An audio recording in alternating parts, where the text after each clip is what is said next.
Assalamualaikum warahmatullahi wabarakatuh.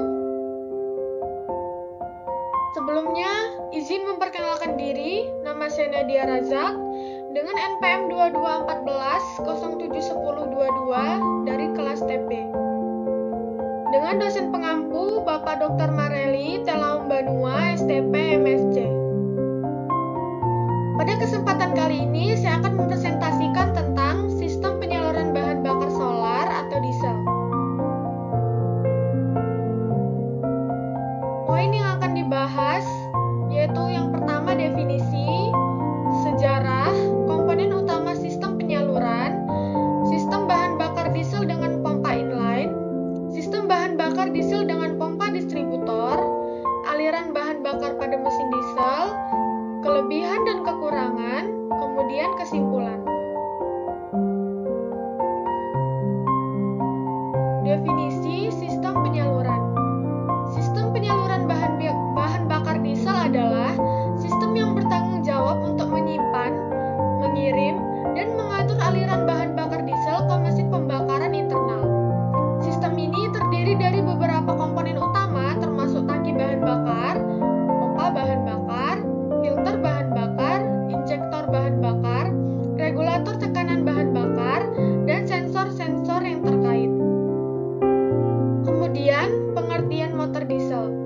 Motor diesel juga dikenal sebagai mesin diesel merupakan jenis mesin pembakaran dalam yang menggunakan bahan bakar diesel untuk menghasilkan tenaga mekanik. Mesin diesel berbeda dengan mesin bensin dalam hal sistem penyalaan dan proses pembakaran yang terjadi di dalam silinder.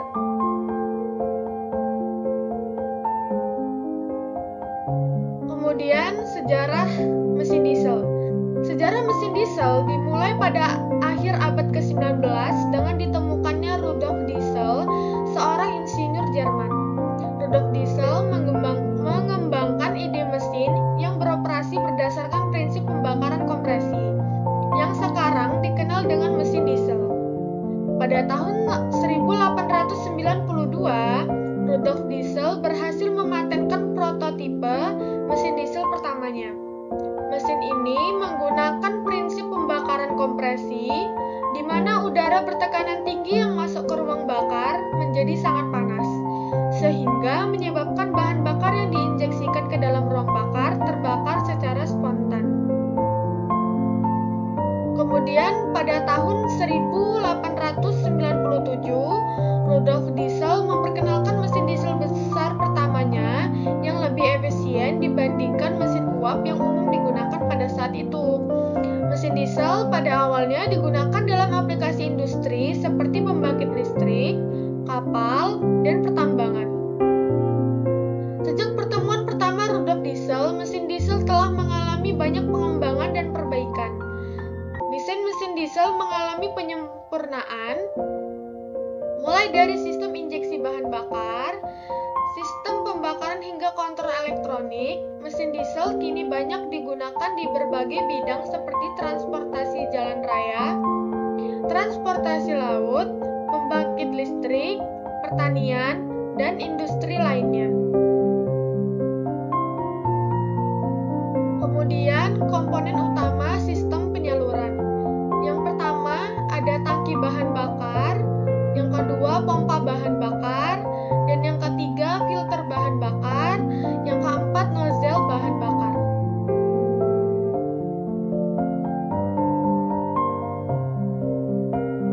Komponen sistem penyaluran terdiri dari berbagai macam perangkat, yang perangkat harus bekerja sama untuk mempertahankan penyaluran yang stabil dan bebas masalah. Yang pertama, tangki bahan bakar. Tangki besar yang menyimpan bahan bakar mentah sebelum dipompa dan didistribusikan. Menyimpan bahan bakar dalam jumlah besar untuk kendaraan. Yang kedua, pompa bahan bakar. Komponen utama yang memompa bahan bakar dari penyimpanan ke kendaraan atau ke mesin, mempertahankan tekanan yang cukup untuk memindahkan bahan bakar dari lokasi penyimpanan ke kendaraan lainnya. Yang ketiga, filter bahan bakar.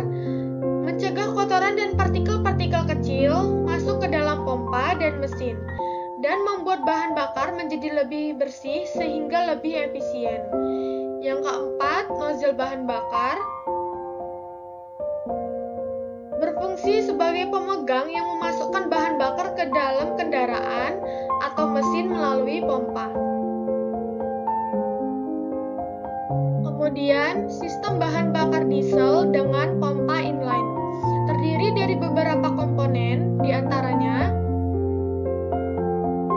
yang pertama full tank atau tangki bahan bakar, yang kedua feed pump atau priming pump, yang ketiga fuel filter atau saringan bahan bakar, yang keempat injection pump, yang kelima automatic timer, yang keenam governor, yang ketujuh pengabut, yang kedelapan high pressure pipe, yang kesembilan glow plug, yang kesepuluh baterai, yang kesebelas kunci kontak, yang kedua-belas relay, yang ke-13 adalah return pump.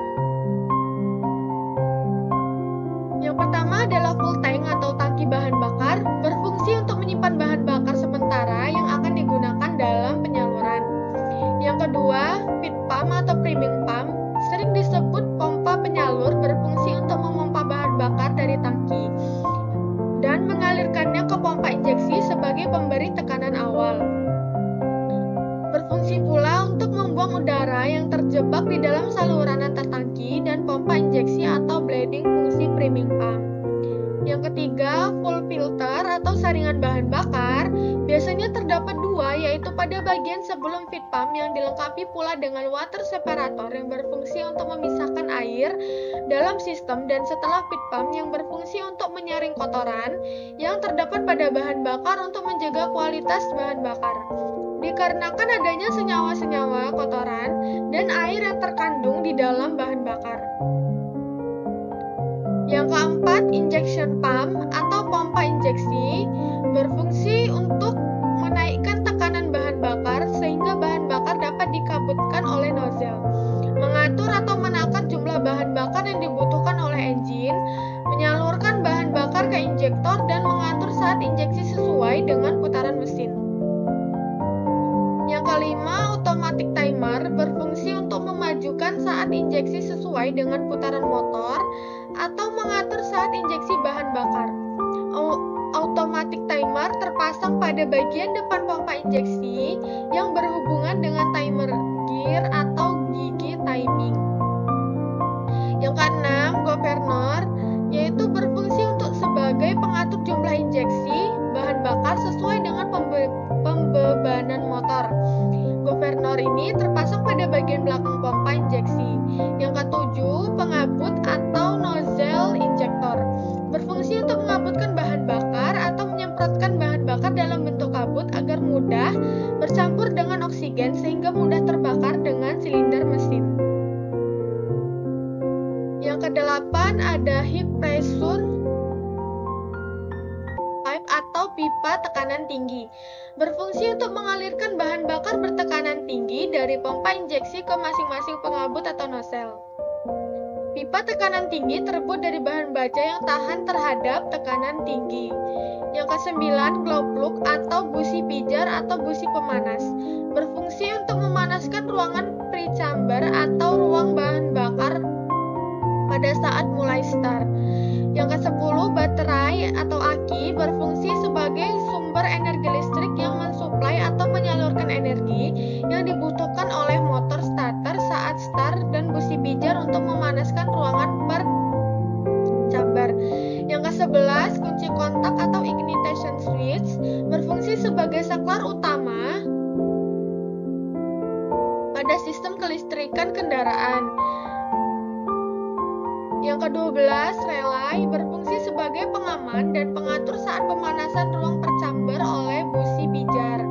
Yang ke-13, return pipe atau saluran pengembali, berfungsi untuk menyalurkan kelebihan bahan bakar setelah akhir injeksi kembali ke tangki bahan bakar.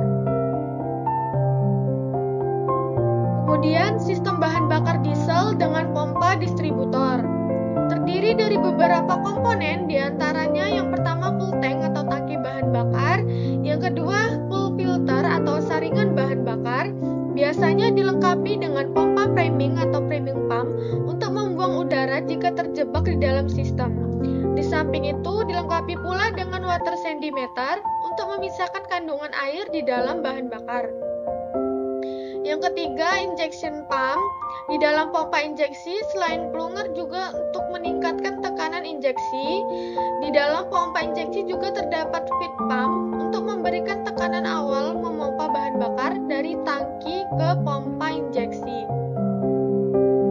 Yang keempat ada heat pressure pipe, yang kelima injektor atau nozzle, yang keenam ada retur, yang ketujuh glow plug atau busi pijar, yang kedelapan baterai, yang kesembilan ignition switch, yang kesepuluh relay. Kemudian saya akan menjelaskan mengenai aliran bahan bakar pada mesin diesel.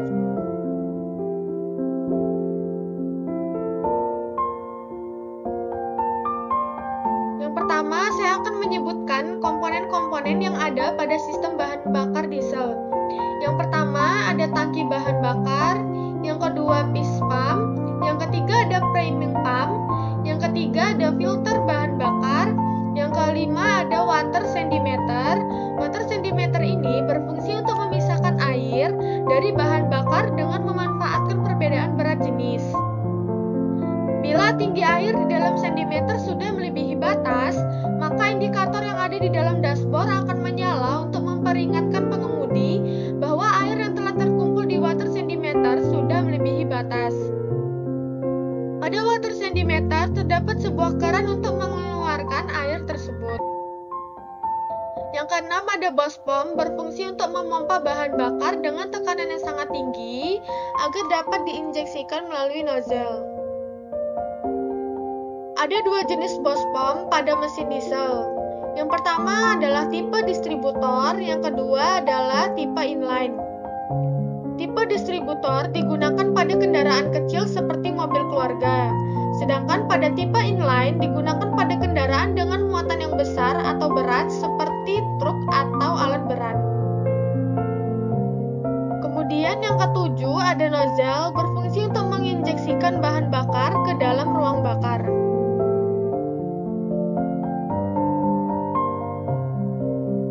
Kemudian, saya akan menjelaskan aliran bahan bakar pada mesin diesel. Bahan bakar yang ada di dalam tangki akan dihisap oleh feed pump. Selanjutnya, bahan bakar akan mengalir menuju filter bahan bakar untuk disaring dari kotoran. Setelah disaring, bahan bakar akan mengalir menuju pompa tekanan tinggi atau bus pump. Di dalam bus pump ini, bahan bakar akan dipompa lalu dialirkan menuju nozzle. Jika tekanan bahan bakar sudah cukup untuk menekan pegas pada nozzle, nozzle akan membuka dan menginjeksikan bahan bakar ke dalam ruang bakar.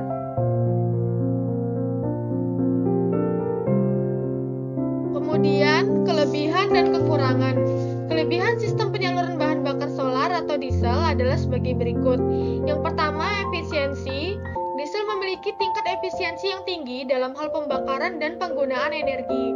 Ini berarti bahwa mesin diesel dapat menghasilkan daya yang lebih besar dan lebih banyak per liter bahan bakarnya dibandingkan dengan bahan bakar lain seperti bensin. Yang kedua, torsi yang kuat. Hal ini membuatnya lebih cocok untuk kendaraan berat atau beban berat seperti truk dan kendaraan komersial lainnya. Yang ketiga, awet dan tahan lama.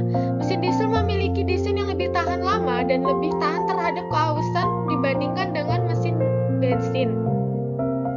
Hal ini disebabkan oleh perbedaan dalam cara bahan bakar terbakar dan dikelola oleh mesin. Namun ada juga beberapa kekurangan dari sistem penyaluran bahan bakar solar atau diesel. Yang pertama, emisi gas buang. Diesel menghasilkan lebih banyak emisi gas buang yang berpotensi mencemari udara dibandingkan dengan bensin. Yang kedua, biaya operasional. Ini dapat membuat biaya operasional kendaraan yang menggunakan solar atau diesel menjadi lebih mahal. Yang ketiga, perawatannya lebih mahal. Mesin diesel membutuhkan perawatan yang lebih intensif dan pemeliharaan yang tepat, dan penggantian oli secara teratur sangat penting untuk hasil yang optimal. Yang terakhir ada kesimpulan. Dalam kesimpulannya, sistem penyaluran bahan bakar solar atau diesel memiliki kelebihan dan kekurangan yang perlu diperhatikan. Kelebihan diesel termasuk efisiensi yang tinggi, torsi yang kuat, durabilitas yang baik, dan penyimpanan yang lebih aman. Namun, diesel juga memiliki kekurangan seperti emisi gas buang yang tinggi, biaya operasional yang mahal, perawatan yang lebih intensif, dan suara yang berisik. Pilihan antara menggunakan sistem penyaluran bahan bakar solar atau diesel haruslah dipertimbangkan secara menyeluruh, tergantung pada kebutuhan aplikasi dan pertimbangan efisiensi, emisi polusi, biaya operasional, dan tingkat kenyamanan. Penting untuk mempertimbangkan faktor-faktor ini sebelum membuat keputusan tentang sistem penyaluran bahan bakar yang akan digunakan.